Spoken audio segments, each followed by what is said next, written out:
Prabhupada ki Jai Vishnupad Paramahansa Parvadakacharya Saraswati Shiva Shiva Stavangiri Shila Bhakti Siddhanta Saraswati Goswami Maharaj Prabhupada ki Ananda Kota Vaishnava ki ISKCON founder Acharyas Stavangiri Shila Prabhupada ki Acharya Shila Haridas Thakur ki Name se Gaho Shri Krishna Chaitanya Prabhu Nityananda Shri Advaita Gadadhara Shivasari Gaura Bhaktivinoda ki Shri Shri Radha Krishna Gopa Gopinath Shama Kunda Radha Kundi Giri Govardhana ki Vrindavan Dham ki Shri Davadi Maya Kodam ki Gangamani ki Gunamani ki Tulsi Devi ki Bhakti Devi ki Sankirtan Yagya ki Shri Harinam Sankirtan ki Savaveta Bhaktivinoda ki Both Premanam Bhari Sira Samudra Bhari Sira Samudra Bhari Sira Samudra Bhari Sira Shishi Namo Vishnu Vidaya Vishnu Prasaya Bhari Sira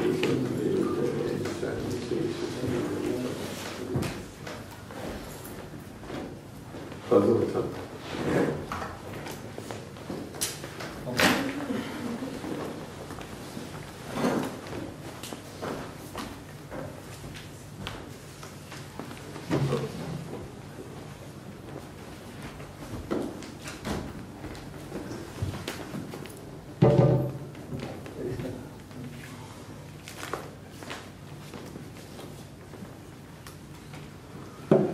Om Namo Bhagavate Vasudevaya. Om Namo Bhagavate Vasudevaya. Om Namo Bhagavate Vasudevaya. Om Namo Bhagavate Vasudevaya. Om Namo Bhagavate Vasudevaya. Om Namo Bhagavate Vasudevaya.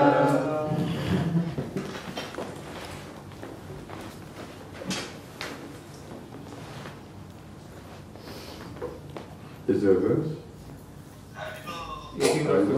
6:30.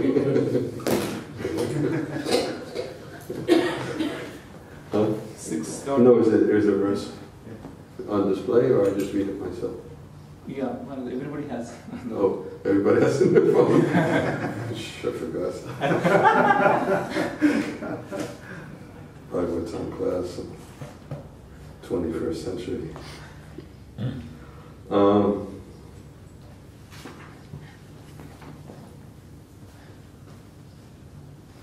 What did you say it was? 16/18/53. Everyone else has lit screens, but I have no light in the book.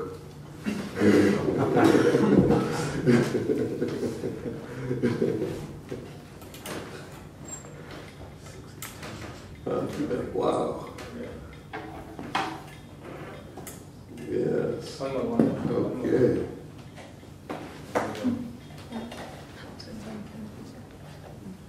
You go something. I just know which would die.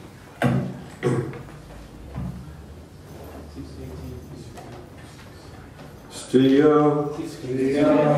Viravati Cha Archit Srak Gandha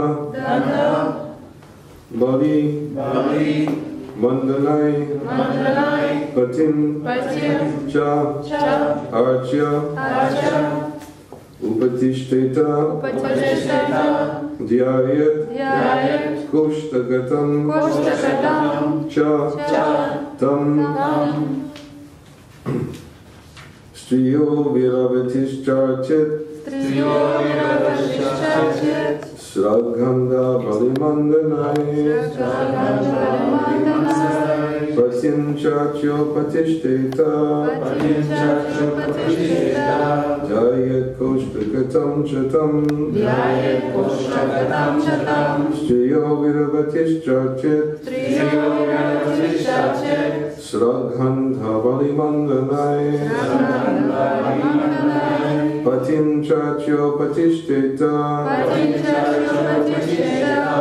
Jayat Koshtagatam Chatam Striyo Viravatishtachit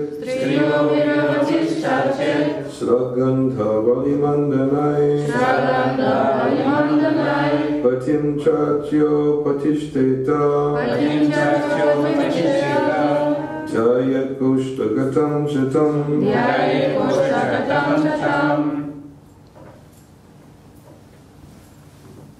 Striyo Veeravatishyarche Shragandha Balimandane Patim Chacho Patishteta Dhyayet Koshtagatam Chatam Striyo Veeravatishyarche Shragandha Balimandane Patim Chacho Patishteta Jayat Koshtagatam Chatam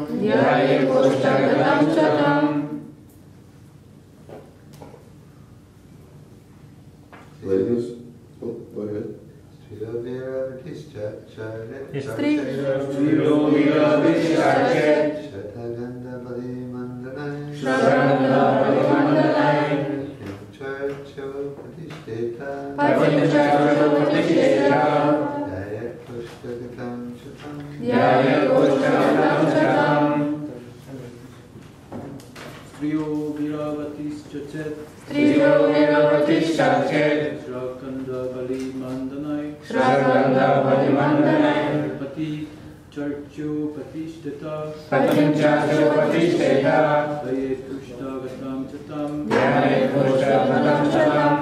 Ladies.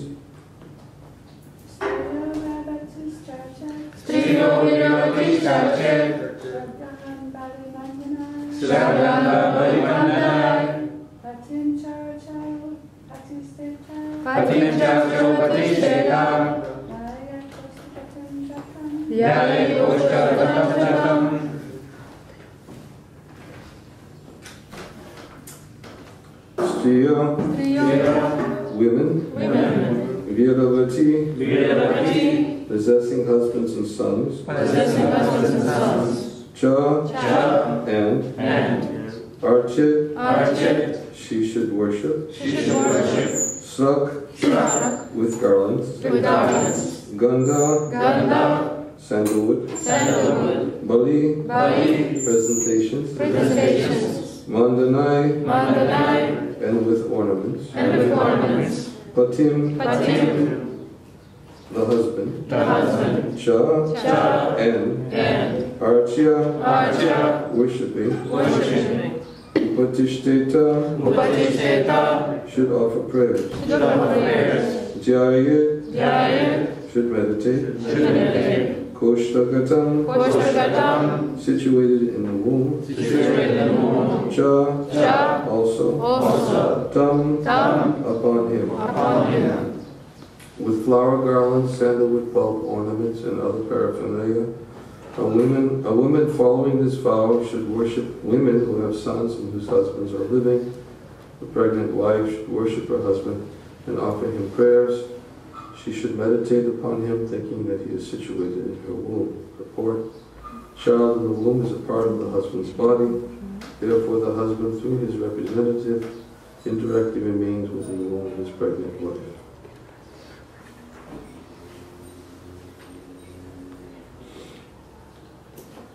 Before I begin speaking from this section of the Bhagavatam, I thought I should say a few things unrelated to the Bhagavatam, to the verse, since I may not have the opportunity to say these things at some other time before I leave.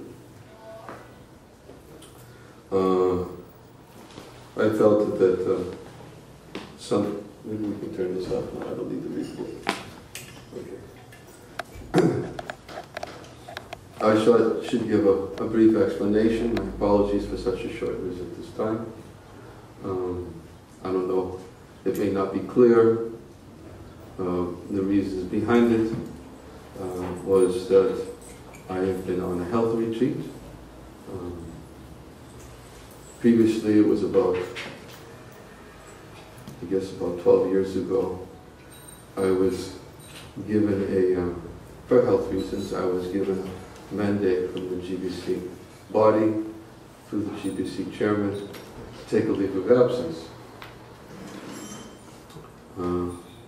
for health issues, and I was requested to take a minimum of 6 months off. That was not done by any initiative on my part. It was simply done because of observation of my health. I have a tendency to have poor health. I don't do well when I have to travel a lot. And by their observation, they mandated a minimum of 6 months for that health retreat. And the leave of absence, excuse me, not just a health retreat. Leave of absence means check out. And it was a little bit more than 6 months. This time I didn't want to do something like that, but I thought I should give time to health.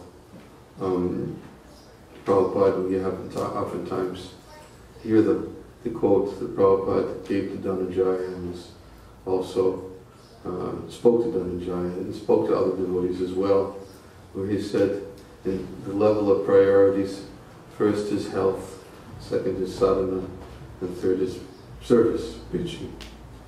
So I decided that I was going to take at least a minimum of 1 to 2 months to put health as number one priority, and to put everything, and to relegate everything else to a secondary and tertiary position. And that's what I did. I had to see several doctors, but I just should say that my health is not, it's definitely not, what's the word? Yeah, no, I don't want, it's not morbid. I mean, it's not that I have some terminal illness or something like that. The main issue has been blood pressure. And when anyone knows about medicine, that if the blood pressure stays out of control for a long time, it leads to complications. And therefore I try to consult various doctors. I have doctors here in America, and I didn't even stop traveling completely during that time. I also went to Canada, I went to Toronto and Ottawa, and recently went to the Sadhu Sangha Festival. But the main thing was to try to ascertain the root cause of these blood pressure issues and try to deal with them at the root rather than superficially. For the time being, my blood pressure is under control, so I decided to resume traveling again. And I was supposed to be in the place where I predominantly spend my time, Eastern Europe, in the middle of May. I was only supposed to be in America for about 6-7 weeks total. But because there were still unresolved issues with my health, I had to stay a little bit longer, and I missed some priority responsibilities that I was supposed to meet at the end of May, beginning of June. In fact, right now I'm supposed to be in an event in Western Ukraine, but I'm not there. So the result is that I do have other responsibilities that have accumulated, and I had an event I had to participate in Moscow, and I had to participate in Lithuania, and therefore I'm leaving next week for Moscow, and my visit to Boston was somehow sandwiched in between, and that's why I'm here for a short time. How long are you here? I'm here till tomorrow night. No. Yeah. Will we get a chance to speak with you tomorrow? Vanamali Pandit is aware that I'm available for meetings today and tomorrow. Okay. Yeah. And tonight we're supposed to Kirtan program, and tomorrow Srimad Bhagavatam class. And tomorrow evening I'm leaving. I have to work my way to New York, and my flight leaves out of New York on Monday afternoon.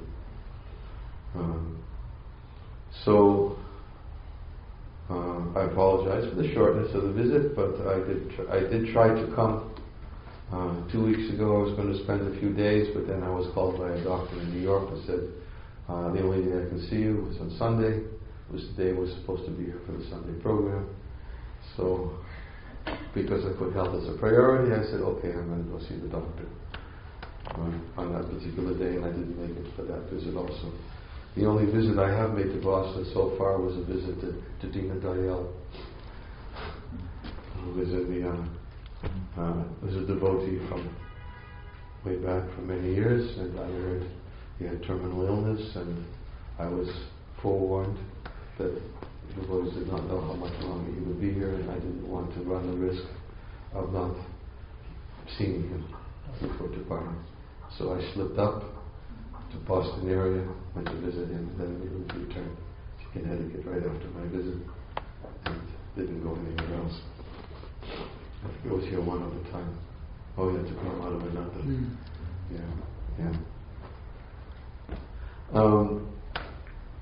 I was also slip in, slip out. I think there's something else I should probably take this opportunity to explain. Might turn into more than I expected. I might not even get back to the Bhagavatam. Let's see. And that is, many of you may not know, many of you may have heard but not really fully understand the events behind these changes of the leadership in North America, which includes myself. So I thought I should give just a brief explanation that I don't remember how many years ago. It must have been about maybe 7-8 years ago. There's been a change in the global organization of our society, and there's a trend for many of the leaders, the GBCs especially, to stay in areas which are contiguous to each other. And because it has been found that many GBCs, such as myself, cannot give adequate attention to non-contiguous areas of their zone, and they've been trying to have GBCs stay in areas where they can give more focused attention.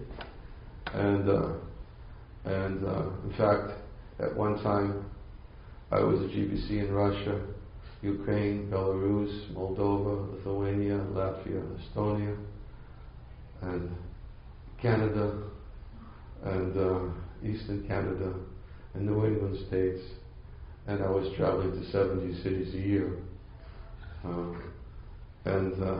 That I'm sure that might have contributed to some of my current health issues.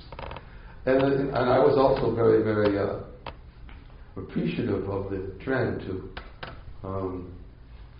allow GBCs to stay in particular contiguous areas so they can limit their traveling. For me especially, transatlantic flights, trans-Pacific flights, they're not very good for my health.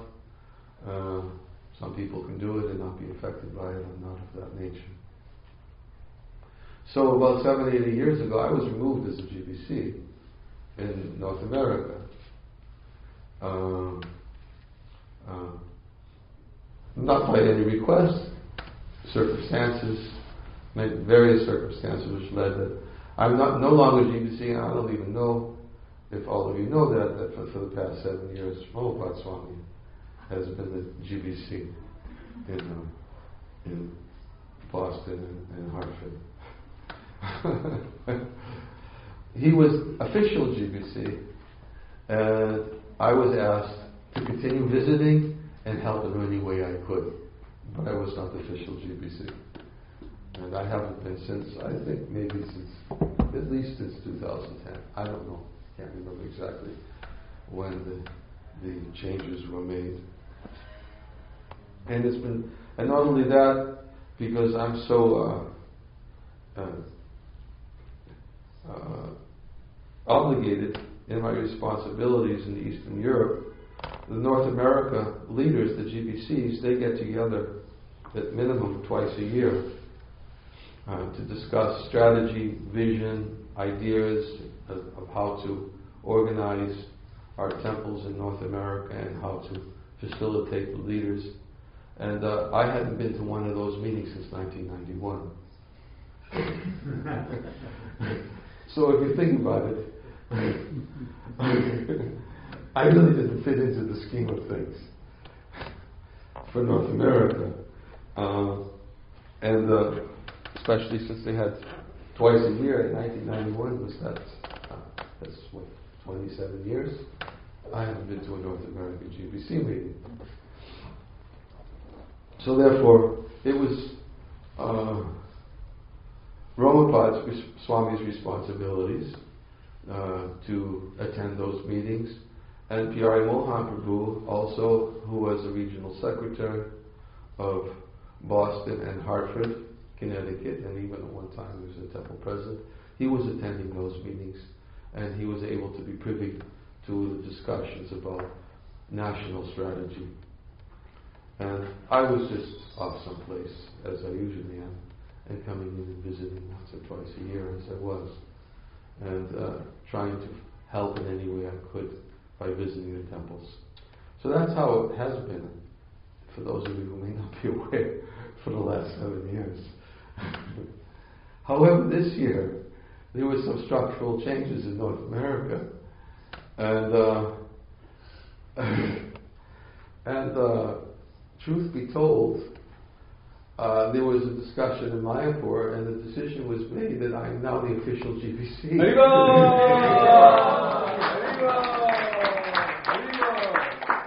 I don't know why you're saying Hari Bol, because things aren't changing. I'm still spending, so much time in Eastern Europe, and visiting here in the same capacity as I have been for the last 7 years. But I am the official GBC, and I think it's important for devotees to understand that as GBC, I have a particular vision of how I execute my responsibilities of GBC, and that is, I see that being spread out in so many different areas, I'm really dependent upon the local leaders to develop a vision, to develop their strategies, and I can't say I have a vision anywhere other than getting behind the vision of the local leaders, because they're the people who are on the ground, they're the people who are supposed to take their responsibility to inspire the devotees towards that vision. Of course, for the last time I was here, I oftentimes do speak on particular topics that, because I've been connected to the Boston Temple for 45 years, and I'm well acquainted with its evolution for the past 45 years, and I'm also well acquainted of the things that Prabhupada spoke about, and Prabhupada meant a lot to Srila Prabhupada in Boston for the Boston Temple. I generally will speak about Radha Gopi Vallabha, and I was generally speaking about college preaching, as I did last time I was here, and how much this facility was purchased, acquired with the intent to fulfill those instructions and desires of Srila Prabhupada to give a suitable home to Shri Shri Radha Gopi Vallabha, which was, at that time when we purchased the building in 1974, it was definitely an upgrade from where we were in 40 North Beacon Street, which was the place that Prabhupada had visited, and I'm sure many of you know the story that I've told before, that Prabhupada intended to visit this temple also, but never made it, because he was called to India for a meeting with Indira Gandhi. But nonetheless, I've tried to, at least from my vision, I've tried to not try to impose anything beyond the things that, those 2 points, which I know firsthand that Prabhupada spoke about and participated in, specifically with the installation of Shri Shri Radha Gopi Vallabha in 1971, as well as coming and preaching in the area, and the letters he had written about what he felt should be an appropriate vision for the leadership here. And I even remember the letters he had sent to temple presidents in 73, and 74, speaking about these points as well. So those are the things that I've talked about, but they're not my vision. Oh, that's vision. And I'm not interested in imposing my vision. And then, because if I impose my vision, then I have to be here more to take responsibility for it, and to whenever there's any discrepancies in the fulfillment of that vision, then I have to take responsibility to see that they're put back into order. But with 2 short visits a year, which is pretty much how my participation in the affairs of the Boston Temple are going to continue at maximum, I can't see how I can have any other vision besides those 2 points, Bhagavad Gita and preaching in the colleges, and then whatever other vision is evolved by the local leadership, then I expect them to tell me what is their vision so that I can support them and help them realize that vision, as long as it's not contrary to what Srila Prabhupada would want for his temples. It's not contrary to what the leadership in North America would want for their temples. I'm not going to take part. One of the statements I made when the proposal was first made to me, would I become the full GBC in New England again, I said I had to set a condition. I can only become a full GBC in North America again as long as I will not expected to attend any North American GBC meetings. It will continue in that capacity, and I won't take part in any conference calls to discuss the strategy for North America. And I leave those responsibilities up to the local leadership, which I've requested P.R. Mohan to do as regional secretary, and I believe Anandamani Pandit also takes part in the national meetings. He's been requested to attend. So whatever national strategy, national vision there is for North America, compliance has to come from the local leaders. I'm not part of it. I'm just coming here as a humble servant, and whatever way I can contribute to these primary visions, which are already been established both by Srila Prabhupada and whatever the national leadership establishes as a responsibility for the Boston Temple, then I'm coming to assist in whatever way I can, and to do which I feel is expected of me, which is to come and speak Srimad Bhagavatam. And in any way I can help the devotees in their service, I'm willing to meet with them, as long as it's an effort to understand, for them to understand how they can be better engaged in service. And I can't get so much involved in management, and I beg you, please don't. If you want to send my blood pressure up, and then just put me in resignation mode, which will be the next level, is if you try to drag me into all these managerial problems. This is the stuff that puts my blood pressure out of control. So if you can somehow try to think of how to resolve these managerial issues locally with the local leadership as it exists, and any way I can help you in your Krishna consciousness, I'm a servant. I'm always eager to sit with the devotees. I'm always inclined to do it and to help them with their Krishna consciousness. If whatever way I can do that, then please let me serve you in that way. But if you have management problems, please solve them locally between your local leader, and if necessary, go to the regional secretary. And then, of course, if it's unresolvable, if there's something that needs to be dealt with, then I can be at least express it to me, and then I can try to help it in a collective way. But to solve individual problems with local management, it's too much. I can't do it. I don't do it anywhere else. Why should I do it here? I don't do it in Ukraine. I don't do it in Belarus. I don't do it in Lithuania. I let the local leaders do it. When devotees come and meet me, they come to meet me to ask them questions about their Krishna consciousness. And I meet with the local leaders and to help them try to solve their problems that they have with the local devotees in a Krishna conscious way. That's how I help. I think that's my responsibility. I sit with the local leaders and try to help them to understand this is the Krishna conscious way of dealing with these issues. Don't transgress these Krishna conscious boundaries of dealing with the issues. And that is my responsibility as GBC. I won't renege on that responsibility. I will do that. But if everyone comes to me individually, one by one, I have this problem, I have that problem, you won't see me here. I give you that guarantee. I will not stay on as GBC. And that is not my vision of what a GBC person should be doing. A GBC person should be empowering his local leaders and helping the leaders make Krishna conscious decisions and help the devotees with their Krishna consciousness. And if there's a transgression of that, I need to know that so that I can talk to the local leaders.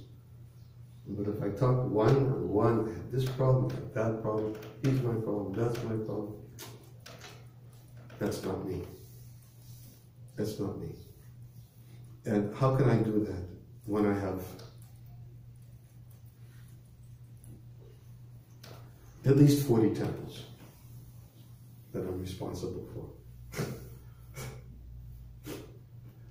I'm supposed to have sadhana. I'm supposed to teach by example. Just sit down and chant my rounds, speak Srimad Bhagavatam, study Srimad Bhagavatam. I can't do that. So this is my vision. How I will accept the responsibility. So you may not say Hari Bol after you hear it. You may not be so excited anymore. But I thought I should give you a realistic picture of what does it mean to have Niranjana Swami as your GBC. That's a realistic picture, to have Niranjana Swami as your GBC. And if you want somebody to come in and to get all the fine details of this problem, that problem, then maybe you should petition the local national leaders to have somebody else as your GBC, because I can't do that. And it took 25 minutes.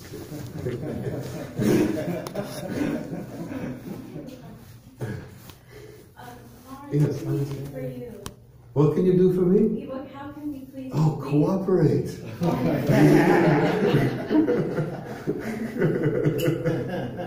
Prabhupada tells the story, the people who want to serve the spiritual master, they're fighting with each other, they're massaging, and the son is massaging one side, and the side is, and they're competing with each other, who can, massage more, and because they're fighting, who's suffering is the fathers. They don't cooperate. Each wants to, I'm more important, my massage is more important, he should be more conscious of me. Cooperate. If anybody listens to my message that I try to give throughout my travels, I speak not only on cooperation, but I speak upon the necessary Vaishnava qualities that one has to develop so that one actually learns how to look within themselves and to see that cooperation is something I can do because there are no obstacles to my Krishna consciousness. There are no obstacles to my Krishna consciousness. I have a tongue, I have ears, I have Srila Prabhupada's books, I have the holy name of the Lord.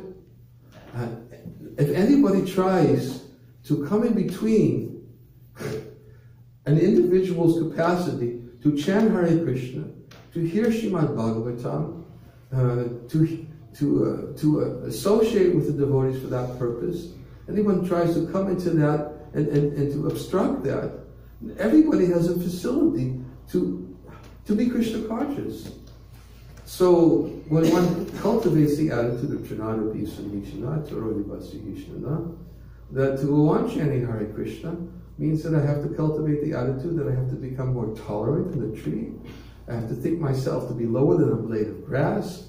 I have to think myself that not expecting any respect from others, but always being capable of giving respect to others. And if I actually cultivate this state of mind, what Lord Chaitanya has taught, that a tree is so tolerant that even though it's drying up, it will never ask anybody for water, and even if somebody comes and breaks its branches, it will never complain. These are Lord Chaitanya's instructions.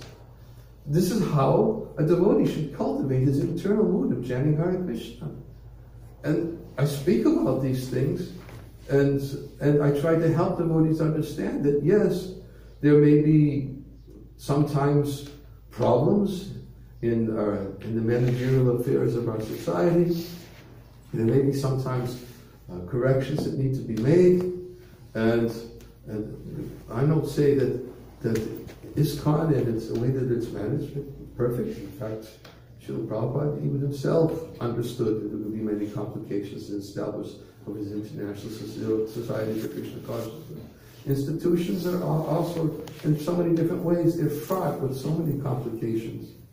The institution is simply meant to give facility for the spiritual individual growth of the members. But the institution itself is not everything. It's simply to facilitate the individual spiritual growth of its members.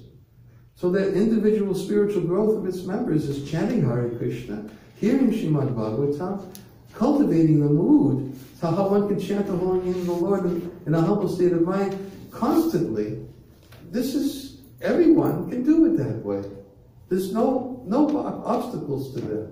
If we don't do that, we miss out and we begin to blame others for our own lack of Krishna consciousness and our own problems in spiritual life. That is the duality. That's the point that I began to speak about last night. I didn't want to get into too much about attachment, fear, and anger. That if we don't internally cultivate a mood of, as Krishna says, depending on Him, taking refuge in Him, gaining knowledge of Him, then one has to live as the way Prabhupada described in attachment, constant fear, and becoming angry. Why? Because it's due to a lack of seeing things in a proper Krishna conscious perspective. And there's nobody, as far as I know, there are no Hiranyakashipus or Hiranyakshas who are temple presidents in our society. I haven't seen any yet. I haven't seen any of them which are born of demoniac mentalities. You know, it's just doesn't, I mean, if there were Hiranyakshas and Hiranyakashipus, then even when all the demigods, they went to Lord Vishnu to complain about, when Lord Brahma, they went to Lord Vishnu to complain about Hiranyakashipu. What did Lord Vishnu tell the demigods? Don't worry. Just take shelter in hearing and chanting about my glories. In due course of time, I'll take care of this. You know? So, in other words, the process is available to everyone to take shelter. And as far as I know, the only thing I've heard is that the temple president here is simply trying to get everybody to take shelter of the process of hearing and chanting. And doing it together, which is the way Srila Prabhupada established it in our Krishna consciousness movement. He spoke about it so often. I don't see any demoniac tendency in trying to get people to hear and chant together, because it's the same thing Lord Vishnu told the demigods to do. So, this is, anyways, and I firmly believe, that when devotees take shelter of the process, chanting sincerely and cultivating this attitude with an intense desire, or at least cultivating an intense desire, or if not cultivating intense desire, at least cultivating a desire to hear more, so that we don't have to listen to our fault-finding minds, which spend so much time about having to, become fearful about our bodily state of existence, to have to become fearful about our attachment to false ego. Then, if we actually cultivate that attitude, at least a desire, then we can cooperate better. I've never said in any way And I don't ever recall sitting down saying that cooperate means you must absolutely surrender. No, cooperation means cooperate. That means that you take into consideration the responsibilities that are given by the leadership. They have been authorized. Fortunate is the person who's been authorized with responsible work. That if that person tries to execute his responsibilities in an authorized way, and doesn't abuse of his authority, then we should respect. He's given authority. I was just reading in Chaitanya Charitamrita when Lord Chaitanya sat down with the Kazi. He gave so much respect to the Kazi because the Kazi was an authority. And Prabhupada said that. He respected him because he was an authority. He was a managerial leader in society, even in a mundane society. And Prabhupada said in the commentary that a person who's been entrusted with the responsibility of authority should be given respect. He's been entrusted. So respect has to be there. And therefore we try to cooperate. Of course, sometimes we find that cooperation means sitting at the negotiation table.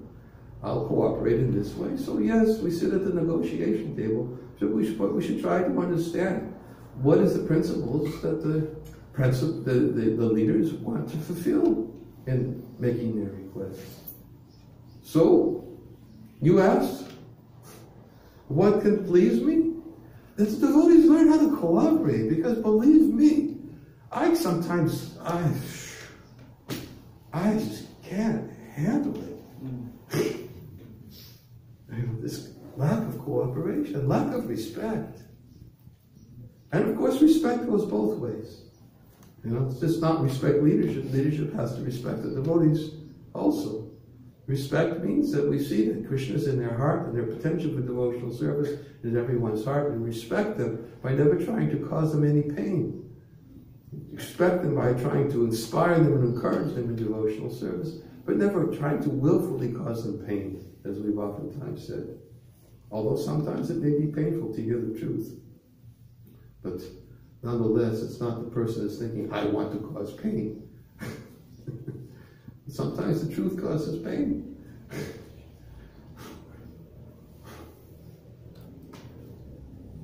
But respect must be there. Did that answer your question? Honestly? That's how you can please me. Try to find a means to cooperate. And cooperation begins with respect.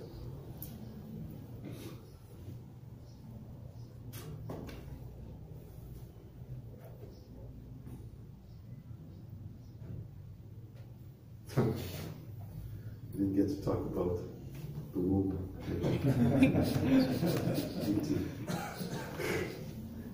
don't know how much I was going to talk about it anyways. When I looked at the verse this morning, I was thinking, wow, when's the last time I read this section of Bhagavatam? I remember the story about the Maruds and how Indra went in there and cut up the womb, the embryo. Anyways, I'll probably get to it tomorrow. Yes, Ansuya. Sorry, my mother Malika has a question. But she has a question. Why isn't she asking you? I just see a lot of devotees struggling and I'm sorry, I can't hear a lot you. of devotees struggling to take care of their health and find a balance to take care of sadhana, health, and service. So how long, I don't even know how to put this question. How long can you stay in the temple with your full health when you have to move out? And because I feel like when I cannot perform service, I should move out. So You should move out. Is that what you're saying? Yeah, but when I see other devotees in similar situations, I'm not hearing you. Forgive me. You got to speak louder. I think Mother Adelaide is asking how to balance health and service. So how do you if your health, in your sadhana, and if your health is too bad, if you should, go ahead. She's saying it better. Okay, sorry, she can't speak because her health is bad right now. She's saying how to balance, if your health is bad, should you move out of the temple because you're unable to do service and focus on your sadhana? Is that correct? Well, you should speak with the temple leaders. Well, what's the right balance to get better so that you can actually resume your service again? and then develop a vision, because that should be the goal. Because, I mean, I hate to use myself as an example, but when I was on a leave of absence 12 years ago, and my health was a lot worse than it is now, I was chanting a lot. I couldn't go to the morning program, but I couldn't travel and do my responsibilities. I did go to the morning program, actually. I was up every morning at 2 o'clock because I was chanting 40 rounds a day.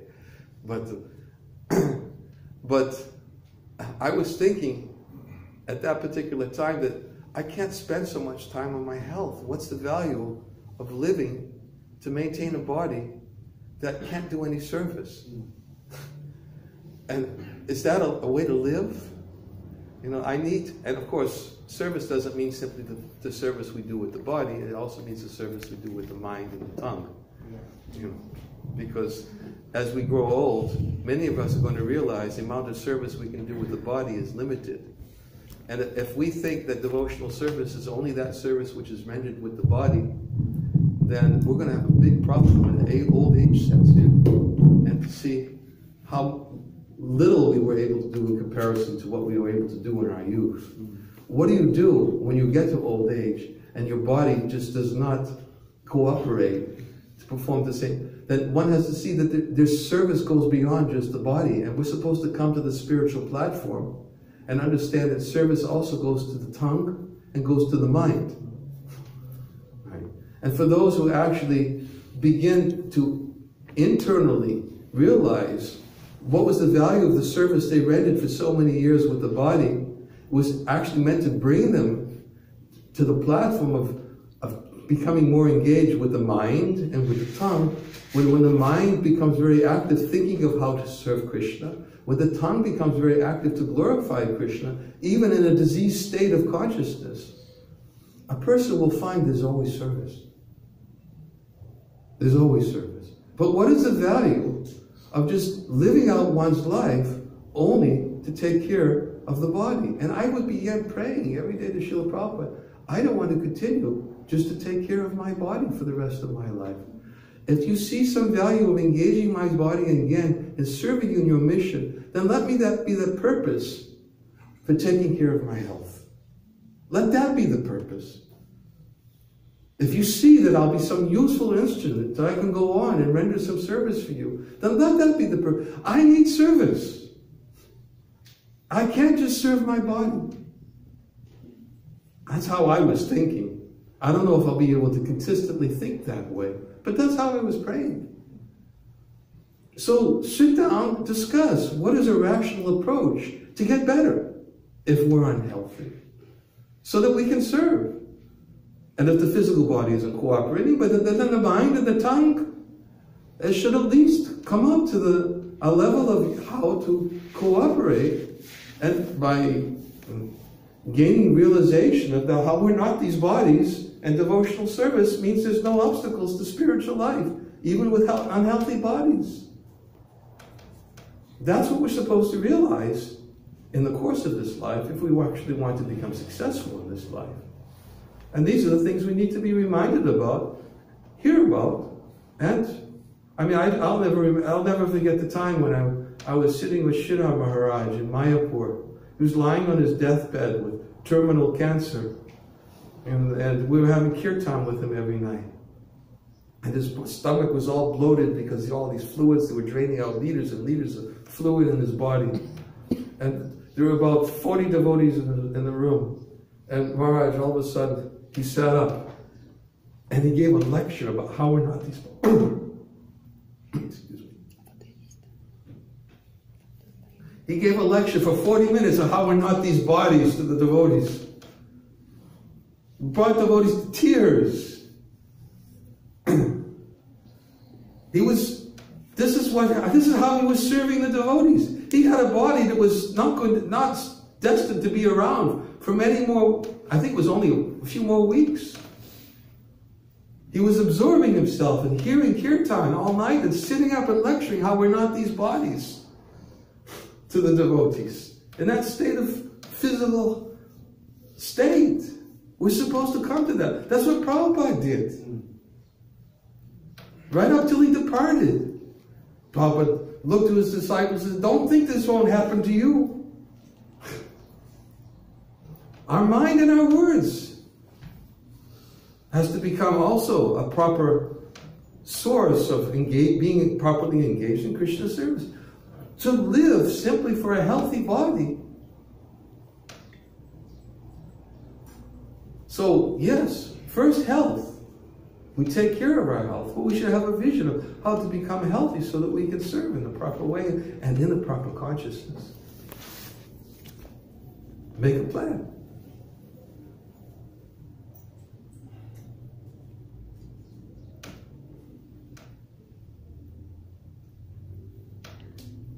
Don't live it as an excuse for,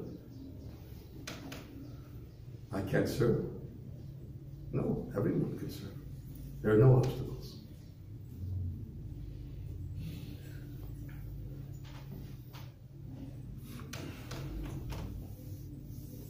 Does that answer your question?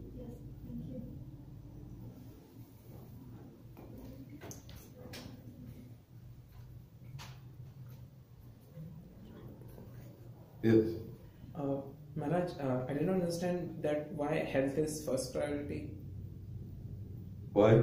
Why health is first priority? Like, if you are not somebody... Health is a priority? Yeah. Why health is health first priority? Why? Sure. Why is health the first priority? Yeah. Because Prabhupada saw that as to make that as a priority in the instance of some of his disciples who he knew. If they took proper care of their health, they would become productive servants again in his movement. So therefore he made it a priority when they're sick to take care of their bodies, because those bodies belong to him. There's a story about Ramanujacharya and Quraysh.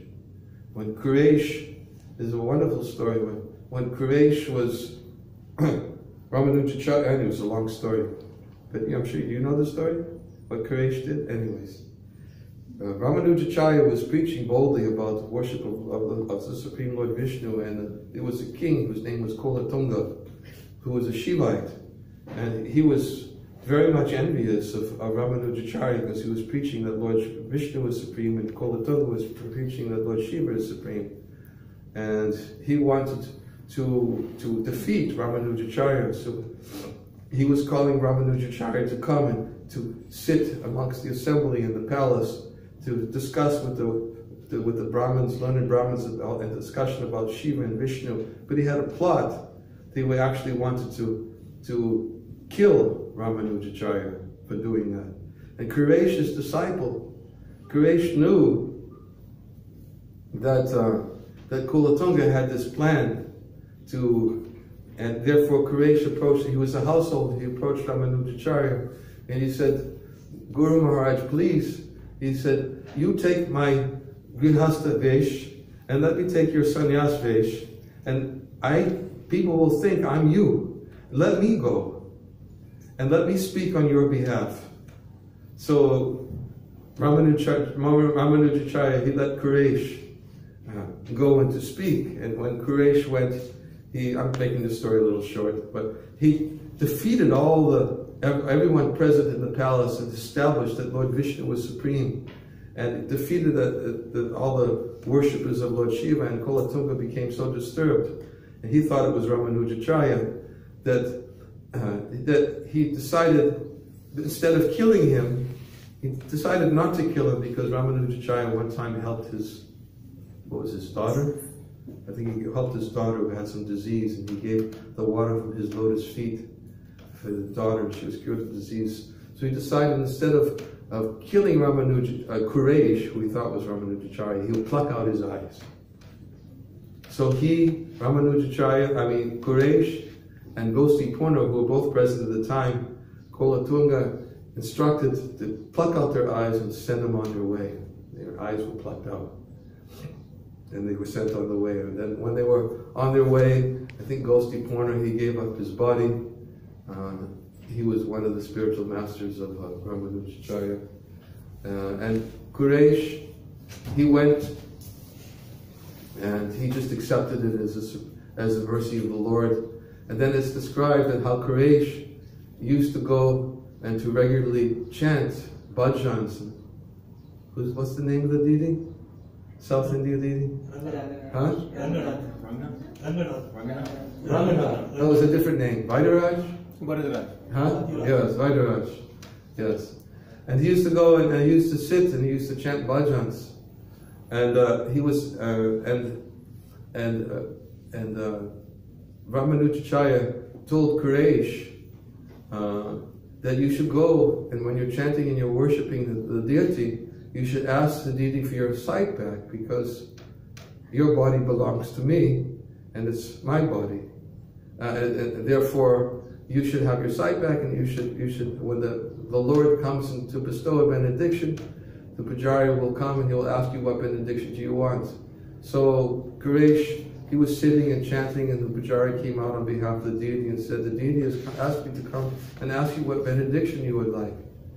And instead of asking for a benediction for his eyesight, Quraysh said, I ask for the benediction that you forgive the person who instigated this whole thing. I can't remember his name. Who instigated the whole matter to punish Ramanujacharya. So the Pujari went in and he said, spoke to the deity, and then the deity accepted his wishes and sent the Pujari back out and said, now ask him, I want another benediction. And so then Quraysh said, oh, I ask for the benediction that you please forgive King Kolatunga for the atrocities he's committed. And that was the benediction. And then he went in, the Pujari went in, spoke to the deity, and the deity fulfilled his desires and fulfilled his benediction. But Ramanujacharya heard that Quraysh had not asked for his eyesight back.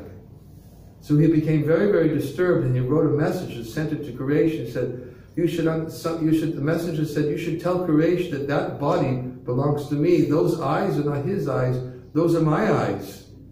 And therefore he has a responsibility to use his eyes in the service of the Lord. So he said, no, therefore when the Pujari comes out and asks him for a benediction again, he should ask for his eyesight back. So then the Pujari came out again, and Quraysh said to the Pujari, but the Lord is asking for me to benediction. He said, for myself, I have nothing that I want. I'm fully satisfied simply to serve my spiritual master in whatever capacity I can. But my spiritual master has instructed me that I must ask for my eyesight back. My spiritual master said these are his eyes, and he wants them. He wants them back. He said, therefore, please forgive me for asking for this. And I'm trying to ask for it simply in service to my spiritual master. Please, can I have my eyesight back? Because they belong to my spiritual master. The Pujari went back in, spoke to Lord Vaidaraj, and then Quraysh had his eyesight back. So, this should be the attitude of service. The devotee is unwilling to take care of his health, but he knows it's a priority because his body belongs to my spiritual master. And he wants me to use it for his service. Therefore, Prabhupada would ask his disciples, take care of your health first. I want you to take care of your health, because if you have good health, then you can go on serving me in this way. If you don't have good health, and Prabhupada writes about it in the Bhagavatam, he says if one doesn't have good health, then he should at least try. But ultimately, he has to depend upon Krishna for the result. He says it is his duty to make some effort to try, for the same reason. So health is a priority. If we don't have good health, and we try, and it still doesn't become good, then we've fulfilled our duties. We've tried. We try the best we can, but we learn how to balance our life so our whole life doesn't simply become health. Spiritual master expects more cultivation of Krishna consciousness internally, and therefore wants us to come to gradually realize that the mind and the tongue also have to be suitably engaged in Krishna's service when the body is not there. So at least one should be in a healthy state of mind.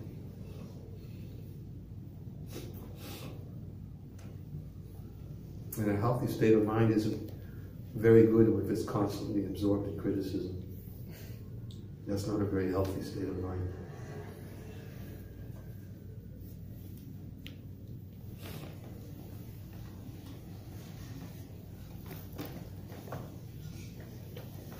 I'm going to end here, if that's okay. Thank you. Hare Krishna.